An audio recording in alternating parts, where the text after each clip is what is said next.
política. Felipe ficou nervoso aí, né? Pensando que não ia começar, mas Estamos começou. aqui. Todo mundo ficou, né, naquela tensão. Felipe, isso aí é o mistério da política, né? Tem sempre uma coisinha a mais, né? Bom dia, Felipe. Bom dia! Bom dia, Adalberto, Mayra, Borges, ouvinte da nossa Rádio Universidade. Que beleza que a gente conseguiu acessar, não é verdade? Eu desconfio que são uns bichinhos assim estranhos, né, que botam umas carapira aí para a gente não poder falar sobre os atos destes políticos do Maranhão e do Brasil, meu caro Adalberto. Felipe Clã que está com um background aqui novo, né? Uma obra de arte aí na parte, né, posterior aí, a gente observando aqui, claro, enfim, ornando aqui com as nossas cores da Rádio Universidade, né? Um amarelo por ali.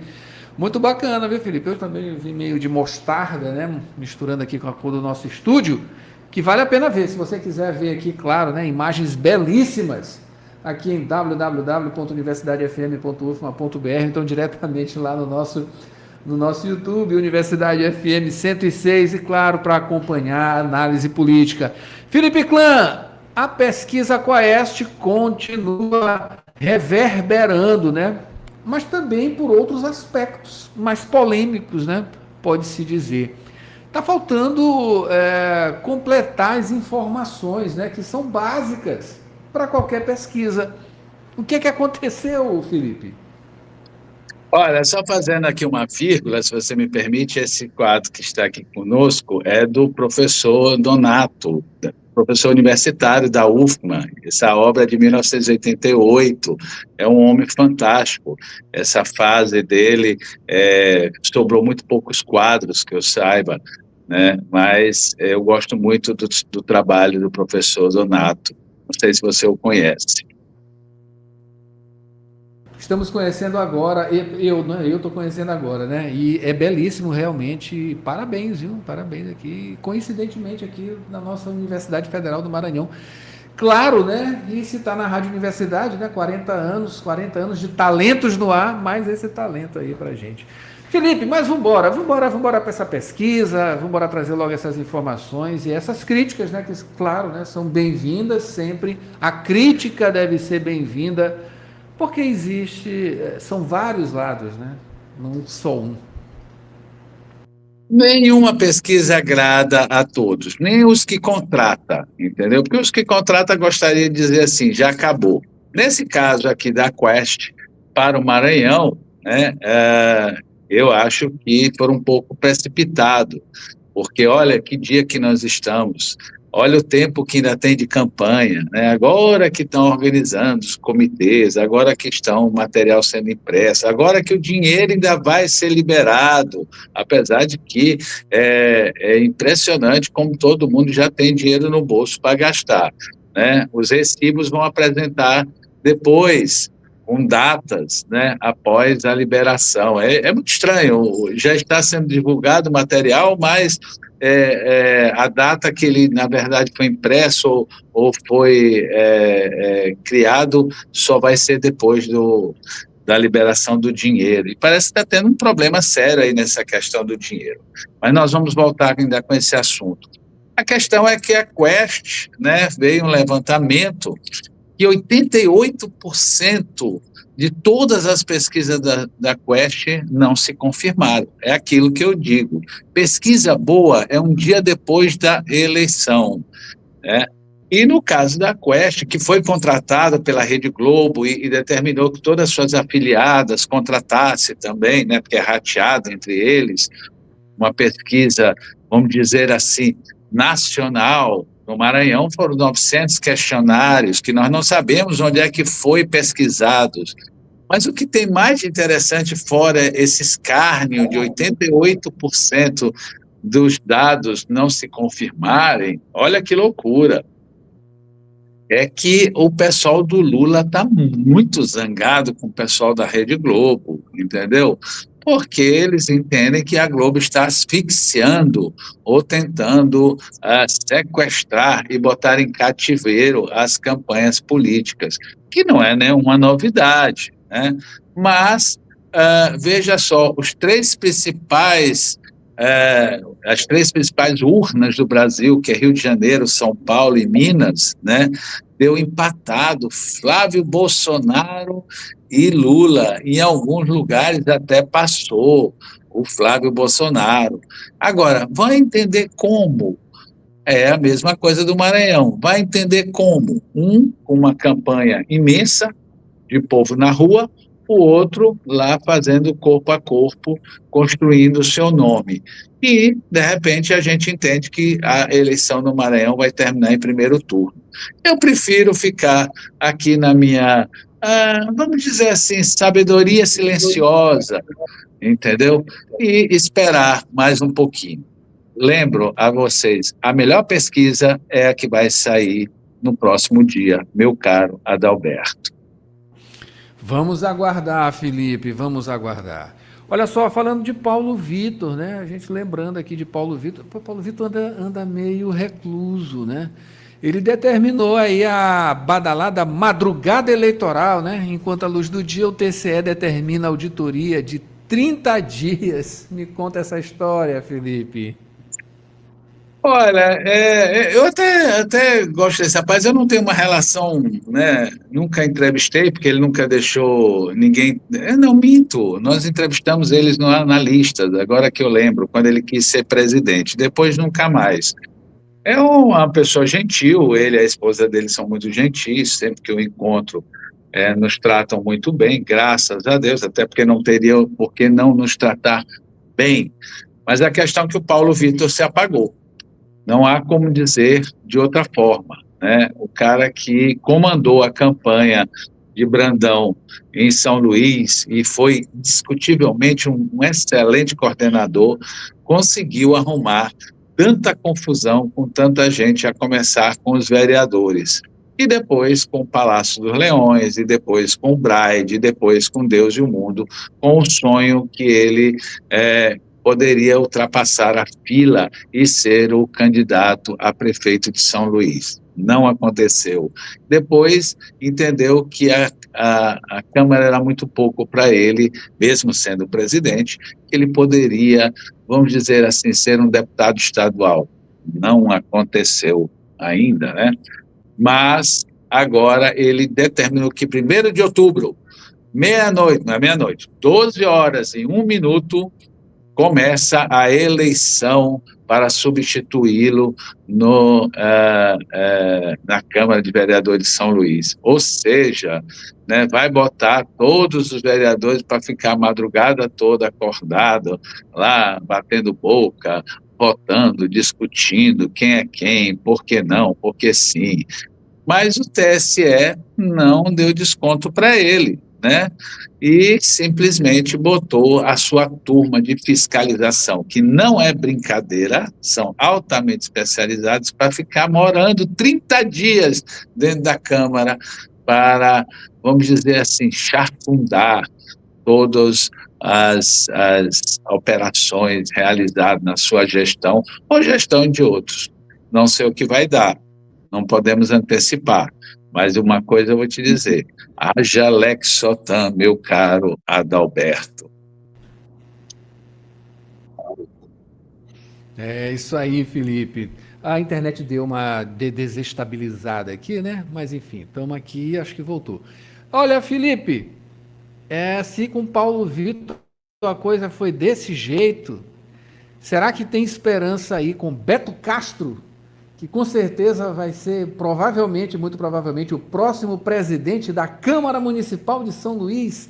Se um é esquecido, o outro é totalmente enrolado, né? Enfim, vamos ver como é que vai ser o desempenho de Beto Castro, muito provavelmente na presidência da Câmara de Vereadores de São Luís. Felipe, agora falando de Iracema Vale, né?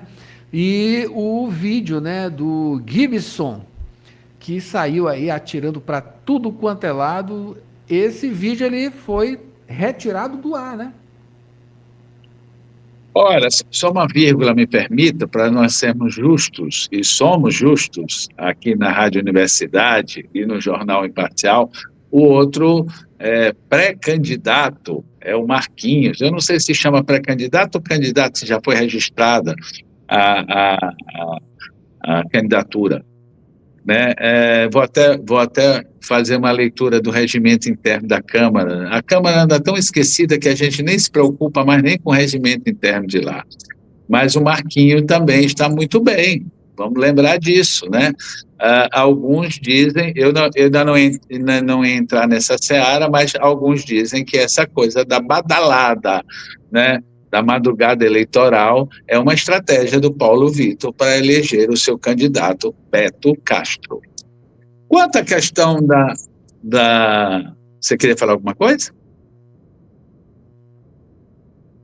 Eu ia só falar, né, fazer o trocadilho, né, com a badalada notúrnica, né, do nosso Chico Anísio lá com o vampiro brasileiro, né? Desculpa, foi só uma lembrança aqui, né? Enfim. É que essa internet hoje tá danadinha, né? Mas, Tá muito bom. olha, eu volto a repetir. O principal fenômeno que aconteceu na política do Maranhão, que surgiu, vamos dizer assim, se chama Iracema Vale, né? Não há tempo e nem mau tempo para ela, né? Caíram na besteira de envolver a Iracema, né? Nessa história toda desse rapaz, desse Gibson aí, que é estarrecedor. Inclusive, ela entrou na justiça e conseguiu que todo mundo, que eu não sei se responsavelmente ou irresponsavelmente, né, se por impulso, se atrás de likes, entendeu? Não foi lá ver se tem veracidade. A questão é que o corpo jurídico que cerca a Iracema Vale é muito, muito poderoso.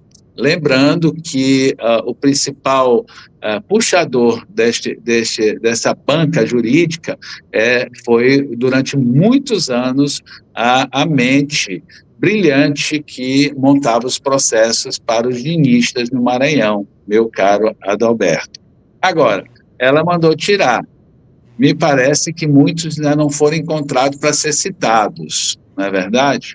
O que eu pergunto é o seguinte: desapareceu, teve impacto e tal.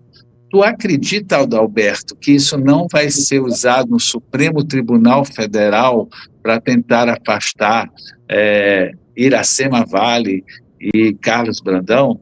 Só se eu não tivesse 61 anos e mais de 40 nessa história chamada política, para acreditar em tamanha infantilidade. Isso aí foi jogado para, como foi aquela advogada estranha mineira que apareceu, a Alcântara, né, que desapareceu, né, ser criado, montado, pensado processos contra os inimigos do ministro Flávio Dino. Que está dito, não há como contestar, meu caro Adalberto. Felipe, coisa está complicada. Mas agora vamos lá para a Imperatriz, né? Vamos lá para a Imperatriz. Rio do Amaral soltando foguete aí, né? Com afastamento de do ex-prefeito Assis Ramos e da deputada Janaína na primeira instância na Justiça, né? Olha, falou tudo, né? Na primeira instância da Justiça. Há um longo caminho aí a ser discutido, né? Um juiz de primeira instância consegue ser maior do que um corpo do Tribunal de Justiça do Maranhão, né? Ninguém tem acesso a este processo, mais uma vez, correndo em sigilo de justiça, mas um monte de dados sendo, vamos dizer assim, fluindo, né, vazando pela tampa. É aquela velha história que a justiça está se acabando, porque ninguém mais acredita né, nesse que a influência política não domina o Tribunal de Justiça do Maranhão e a justiça brasileira, diga-se de passagem. E, infelizmente, né, os nossos togados não estão sabendo, entendeu, conservar este poder que é tão importante para a nação brasileira. Agora, vai ser afastado? Não vai ser afastado? Nós precisamos assistir os próximos capítulos. A questão é que o Rildo fez uma festa, né, segundo amigos lá da região, né, esquecendo que ele também está com problema de muitos contratos sendo suspensos e sendo visto com olhos de lupa pelo Ministério Público. Ou seja, essa lenga-lenga, meu caro Adalberto, vai rolar muito, muito. A questão é que o delegado Assis Ramos agora vai ter que parar um pouquinho de chamar o prefeito de Imperatriz de cabeça de motor, meu caro Adalberto. Olha cada uma, viu, Felipe? Muito obrigado, Felipe Clã, aqui com a gente na análise política. A gente espera você, claro. Diga. Não, só lembrando aqui que hoje, né, os movimentos oficiais, vamos dizer, de representação dos jornalistas, né, começam a fortalecer o resgate do sequestro pelo STF, né, do diploma de jornalista. Justíssimo. O que é muito estranho é que se passou 17 anos e esses mesmos organismos não chiaram, não falaram. Agora, quando o ministro Flávio Dino e Alexandre Moraes tentaram desviar a atenção nacional, criando este fato, parece que todo mundo acordou.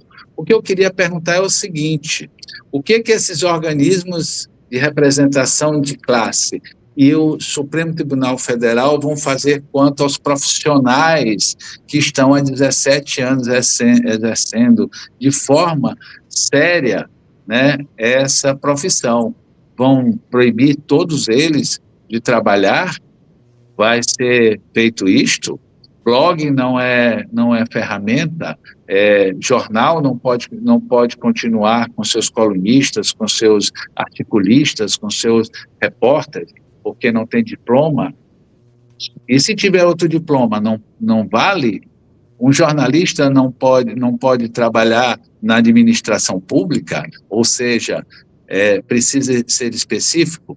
Com a pergunta para a resposta do Supremo Tribunal Federal e dos segmentos de classe dos jornalistas no Brasil. Meu caro Adalberto Mayra Borges e ouvinte da Rádio Universidade. Com ansiedade a gente espera essa resposta, viu, Felipe? E ansiedade para ter você aqui de volta amanhã, claro, com essa análise política, tá? Um obrigado, claro, e um bom dia.